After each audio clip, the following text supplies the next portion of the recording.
Gospodine Brask, dobar dan I hvala vam što govorite za Euronews. A Euronews Sérvia foi a Copenhaga para uma conversa com deputados dinamarqueses à volta da Groenlândia. O presidente norte-americano parece agora ter moderado a retórica sobre o território ártico.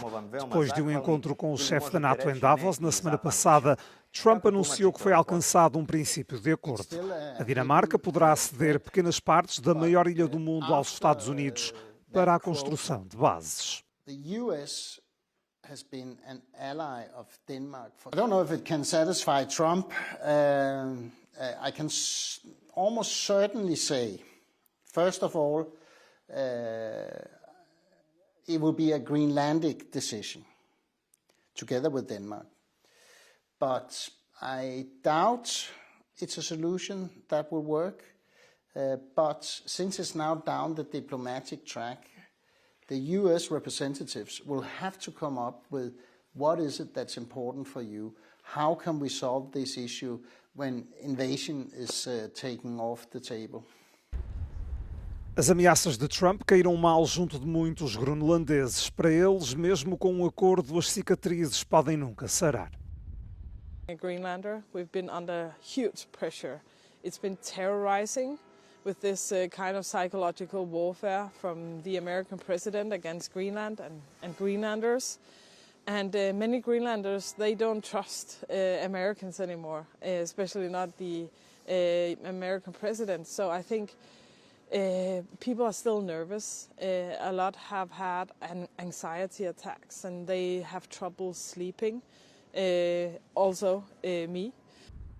Os groenlandeses ainda tentam perceber porque Trump se virou agora para o território semi-autónomo da Dinamarca.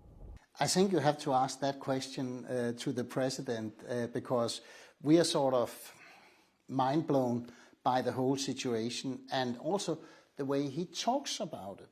And you know, it's people, it's kids that are so fearful or have been so fearful of what could happen. It's a situation that is not just the headlines. He says this, we says that. It's actually people living in Greenland. If Trump needs a win, he can basically say he's now got NATO, EU to invest more in the Arctic, in the security. And if he's maybe too clever, he could also say he solved the ninth crisis or war of his career.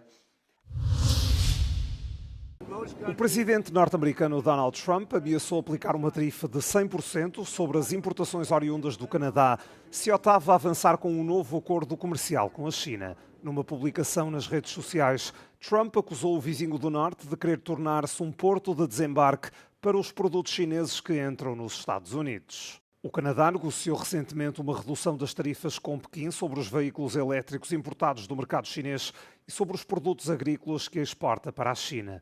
Uma medida que Trump inicialmente elogiou, mas que agora diz poder colocar em risco os interesses norte-americanos. Em Davos, o primeiro-ministro canadiano Mark Carney afirmou que o Canadá pode ser um exemplo de que o mundo não tem de se curvar às tendências autocráticas numa crítica a Donald Trump. Um antagonismo que faz renascer preocupações sobre uma ruptura mais profunda entre os Estados Unidos e o parceiro comercial mais próximo de Washington, com milhares de milhões de dólares de comércio transfronteiriço em jogo todos os dias. Israel concorda em reabrir parcialmente a passagem de Rafah assim que forem recuperados os restos mortais do último refém em Gaza. Ficou definido que a passagem seria reaberta em outubro, ao abrigo da primeira fase do cessar-fogo mediado pelos Estados Unidos. Israel diz agora que tornará a via acessível a pedestres só após a devolução do cadáver do soldado israelita Ran Gvili. No fim de semana, representantes dos Estados Unidos reuniram-se com o primeiro-ministro do Estado hebraico. Terão pressionado Netanyahu a voltar a abrir esta fronteira. Há muito que líderes mundiais e organizações humanitárias pedem que seja enviada mais ajuda para Gaza devido à situação de grave carência vivida no ex-enclave. Israel acusou repetidamente o Hamas de atrasar a recuperação do corpo de Gvili, mas o grupo islamista diz ter dado todas as informações que tem sobre o paradeiro dos restos mortais. O Hamas também acusou Israel de atrasar os esforços de busca em áreas de Gaza que estão sob controlo militar israelita. Entretanto, a sede da Agência da ONU para apoio aos refugiados palestinianos em Jerusalém Oriental foi incendiada. Aconteceu poucos dias depois de Israel ter começado a demolir o complexo. Não se sabe quem ateou o fogo, mas colonos israelitas foram vistos durante a noite a saquear o edifício principal em busca de mobiliário. O presidente ucraniano Volodymyr Zelensky pede aos aliados mais mísseis de defesa aérea. Na sequência de uma série de ataques russos, centenas de prédios em Kiev continuam sem aquecimento em pleno inverno, com temperaturas vários graus abaixo de zero. Segundo Zelensky, Moscou lançou mais de 1.700 drones de ataque, 1.380 bombas guiadas e 69 mísseis só na última semana. O presidente da Câmara de Kiev, Vitaly Klitschko, disse que mais de 1.600 prédios residenciais ficaram sem aquecimento após um ataque russo no sábado. As temperaturas negativas atrasaram os trabalhos das equipas de assistência que acabaram por repor a eletricidade para 500 mil de pessoas. Entretanto, o representante dos Estados Unidos, Steve Witkoff, confirmou que na próxima semana haverá novas negociações entre Rússia e Ucrânia em Abu Dhabi. Embora pareça não ter havido qualquer avanço, Zelensky adiantou que as conversações já realizadas foram construtivas.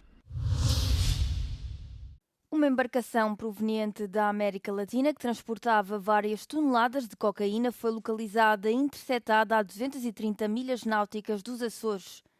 A apreensão ocorreu no âmbito da Operação Adamastor, que tem como objetivo combater o tráfico de droga transcontinental por via marítima e resultou de uma colaboração entre a Polícia Judiciária, a Marinha e a Força Aérea. De acordo com as autoridades, estavam a ser transportados cerca de 300 fardos de cocaína que tinham como destino a Europa. Na embarcação seguiam ainda 3 tripulantes colombianos e um venezuelano. Esta é a maior apreensão de sempre em Portugal e uma das maiores do continente. O tráfico de droga parece estar a aumentar no país, tendo no ano passado sido apreendidas mais de 23 toneladas, o valor mais alto desde 2006. A Euronews contactou a Polícia Judiciária para perceber se as autoridades estavam a comunicar mais as operações ou se o tráfico de droga tinha mesmo aumentado, mas não obteve resposta à questão. A Comissão Europeia lançou uma investigação formal ao Grok, o chatbot de inteligência artificial da rede social X. Isto depois de a sua funcionalidade de edição de imagens ter sido utilizada para gerar conteúdos sexualmente explícitos de mulheres e menores sem o seu consentimento. O inquérito pretende analisar se a rede social de Elon Musk fez o suficiente para mitigar o risco de estas imagens serem criadas e divulgadas.